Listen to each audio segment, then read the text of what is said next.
Yo, what's happening? Dude, it's cold as hell here. I'm gonna be real. Somehow in San Diego, it's been like freezing, and I don't mean like it's 60 degrees out freezing. I mean it's like 30 something freezing. That's fucking cold for us. Like, dude, please, like no one can hate on that except for everywhere else that it's colder. Anyway, I've been setting up my new office here at our studio, which is still a work in progress. Still a work in progress. Show you a couple things there. Still working on stuff's not done, but anyway, I'm working on it, and I'm pretty excited. It's been cool. So I've been just adding stuff to make it a little more comfortable here if I'm working a super long time or whatever. And one of the things that I added was I wanted to have movies. Right now I'm giving Inglorious Bastards another shot, because I didn't really like it the first time, but I've been Tarantino. I'll another shot, whatever. Hateful Eight was kind of tight. Anyway, all right. But anyway, so I put my PS3 fat. Actually, I was just before this. I was watching RoboCop. Somebody sent that into the PO box, so I watched it for the first time. It was dope. Anyway, I still have my working fat PS3 from launch right there. Oh, I gotta turn that logo. Oh shit. Anyway, yeah. So I wanted to get that fat PS3 in there because having it here, thought it'd be kind of cool because then not only will it play Blu-rays, which is mostly what I'm watching, like Netflix. I walk a fine line with Netflix. I subscribe for like a month or two and then I cancel. They just don't. I like watching movies and they don't really have very good movies, to be honest. Some of their original shows are okay, but even then, I always feel like they're all overrated and not that great. Anyway, but mostly I'm watching Blu-rays, so it still does that. But every time I talked about the fat PS3, the original, I'm talking the launch version, 60 gig PS3, almost everyone tells me that theirs is not destroyed, but not working anymore. They melted down, they give them the yellow light of death or whatever. And I don't know, I'm very surprised by that. This thing's been through a lot. I mean, it's not like I don't use it, but mine's still working fine. It's not had one hiccup. Of course, I'll probably jinx it by talking about it here.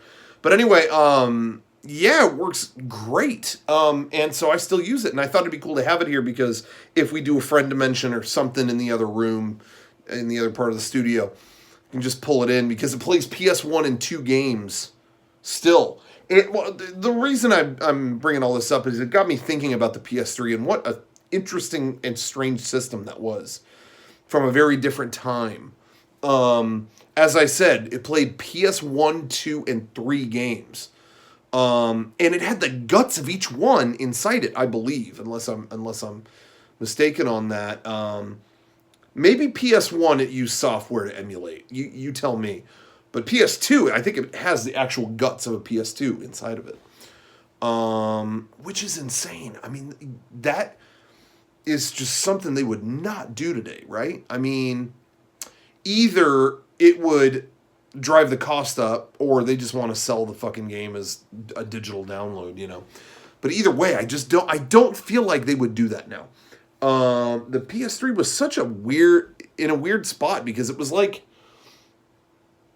almost like they just did not give a shit what it cost or what, really they just thought, well, hey, we're PlayStation, everyone's going to follow us no matter what we do. And it is so crazy to think about how, I mean, it's just, this console is just a big swinging dick as far as I'm concerned from Sony.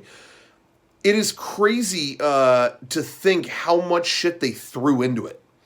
Like, to casually bring that up, all right, that's one thing. But seriously, like, it has the guts of a PS1 and 2. The door opens up and you've got every type of memory card, for the time. That you can put that in there. It's got like 1,000 USB ports on the front and the back. It played Blu-ray, which was a new format at the time. Totally new format. Even the brand new PS4 Pro didn't have 4K Blu-rays, which still blows my mind. I don't understand that. It's their own fucking format. But anyway, it is crazy how much they pumped into the system.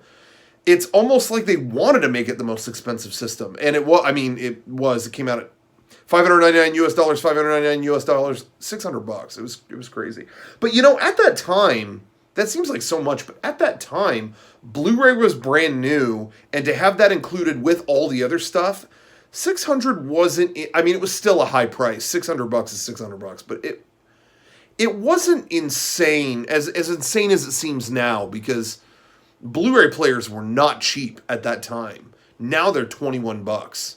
I still hear people say, "I don't have a Blu-ray player. I don't know. What do I do? I want to buy your Blu-ray, but I don't have a Blu-ray player." Oh my God, they're like cheaper than a Blu-ray. But anyway, yeah. But it blows my mind to think about where that was at that time and how far they went with it. It was like money was no object to them. And I think about that a lot. Like, I don't know any other system that was quite as like fucking Swiss Army knife as that thing. It's insane. Any disc I pop into that will work. And I wonder, will they ever do something like that again? Like, will any console maker or any device maker ever have something like that where it'll just play every game you pop into it? I just don't think there's the motivation to do that. I think the cost is too great. Nobody wants to make a $600 system, they learned. But also, too, it's like everything's going digital and they want the digital marketplace to thrive. I just feel like you're not going to see that again. So it really stands to reason it's a true anomaly in video games. And, not to mention the size, how big the fucking thing was. I mean, you seeing that shit? Look at that. I hope you could see that. I can't see the camera when I point it, over there, but how fucking big it is. But the one thing I don't understand is, what was the Spider-Man font? Like, why did they use that font? Like, that makes... I still, to this day... I mean, it's been, 12 years? Almost, maybe closer to 11, but... years since it came out, and that was baffling to me then and now. Like, they showed that on stage, and I don't know what you guys thought when you saw the PlayStation 3 written across the system, but that shit was tacky to me then. And man, I was into some tacky shit back then. I'm still tacky. I don't fucking get it. That font was so embarrassing. Like, I know it's just a font, but how slick they were with all the PS2 iconography and logos, and it was just a PS2 geometrically kind of written. And the Spider-Man font, did they give a reason for that? Because I see people make the comment all the time, oh, they wanted people to buy the, stuff like, they wanted people to buy Spider-Man 2 on Blu-ray or UMD or whatever. I've seen that gag before. But is that, did they want Spider-Man awareness by writing that on there? Like, did they ever cop to that? If anybody knows, let me know. But I don't remember a definitive answer on that. Anyway, but yeah, I was just thinking about the PS3 today. I said this was a launch PS3, a launch fat PS3, I should say. But I shouldn't say I got it right at launch, because I do remember day one, there were no games I wanted to play. But I heard Resistance Fall of Man was kind of fun. I got the Wii. I think the Wii came out within a week of the PS3. And I blew all my money on that. Because it's Nintendo. It's not, you're not going to play the new Zelda. So I was all in on that. And I waited. But I don't think I got the PS3 until Christmas. But it was still like a launch unit. Because there was a GameStop right by me that really wasn't, like, PS3 was hard to find for a minute, but there was a GameStop by me that it wasn't that busy and they weren't selling that many. So at some point near Christmas or after Christmas or something, I went and picked one up. But again, I used it mostly for Blu-ray. I got the Prestige on Blu-ray, and that looked like fucking crazy. And I remember the Blu-ray playback was so much faster,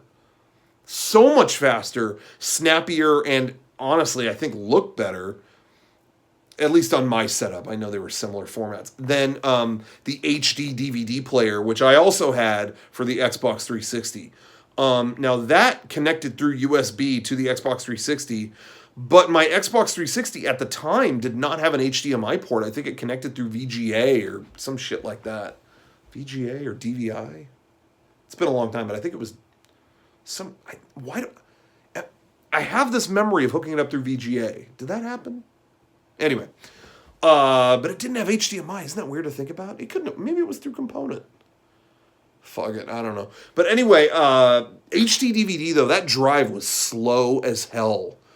It looked good, better than DVD, just regular DVD. But the movies loaded so fucking slow on that thing.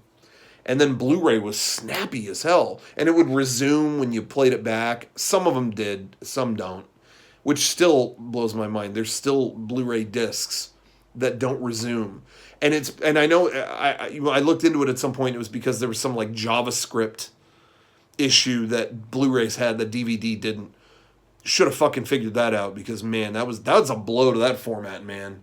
That's something Netflix always had over a physical disc, is resume at any time. The fucking, I'll pop a Blu-ray in and it wants me to go through 10 menus again. You can kiss my ass. Anyway, but yeah, so Blu-ray was just so much better to me, and I'm glad that won the format wars. But again, now there's 4K Blu-ray. You know, I dig the physical copies. I love the I redeem everything on iTunes. I love the convenience of that, but I'm still buying shit on discs. It looks better to me. I get anal about that stuff. You know what I mean? So I still get discs, but when they don't resume and shit, like especially with 4K now, I feel like you got to go with a disc on that for now at least. But when shit doesn't resume, you hit play and you got to go through all the menus again. Like, what the fuck are you guys thinking? Like, what? Like, you want us to keep buying these or what? Because that pisses me off, man. Like, sometimes that'll stop me from doing something. If I know like all Disney's Blu-rays don't resume, I'll be like, fuck it, I'll get it on iTunes, you know. Which I guess they don't. I mean, I'm buying the movie anyway, so maybe they don't care, but whatever. Anyway, so yeah, that a little bit off topic, a little bit of a tangent, but that was kind of just my thinking about the PS3 today.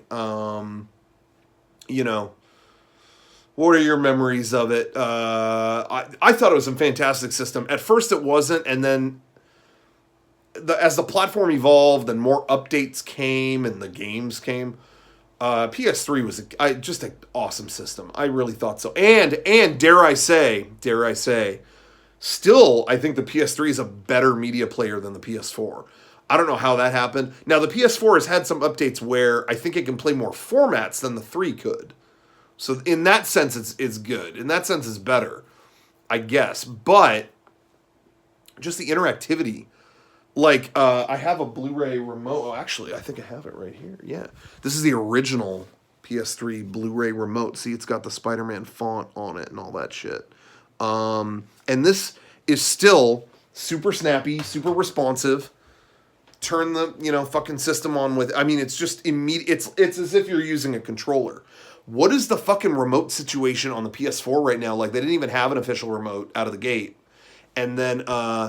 as they, time went on, like, they let third parties do it, but, like, they need to be, like, woken up, and the interactivity between media and stuff is just fucking weird. It's not as good. And honestly, like, I loved PS3. You could, like, dump tons of digital media onto the desktop, or whatever, the dashboard, whatever you want to call it, cross media bar or whatever, and leave them on there. So, I'd have like episodes of TV shows on there, just sitting there. I had all of Twin Peaks on my PS3, just kind of plopped there. And maybe they don't want, maybe that's not the digital media, future that they want.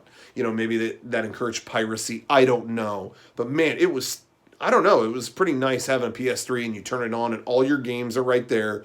And next door is all your TV episodes, all your Gravure videos. Just fucking throw those all on deck and they're just sitting there, pop them on anytime you want. So, I don't know. I don't know what happened in that regard. Again, maybe they don't want to go that route. Maybe that discourages more of the digital marketplaces that they want to thrive, like Amazon and Netflix and all that stuff. But I don't know. I dug it. So for me, there are some little details where I think the PS3 was kind of a little better device. But I love the PS4. I ain't talking on that. In terms of playing video games, the 4 is much better. But just those other little things. Anyway, just thinking about the PS3 today. Did you like the PS3? Did you hate it? Did you never get it? whatever, let me know. I'll probably I'll probably do a little comment and I'll be typing away as well, because I'm just a commenter. I'm just on this YouTube platform. I'm just contributing. But yeah, PS3, almost 12 years old. This holiday season, it'll be 12 years old. So that's crazy. Anyway, that's all. We'll talk about another system some other time. This is kind of fun reminiscing about that. Maybe I'll bring someone else into it because right now I'm just by myself, talking to myself, and that's the chaos theory.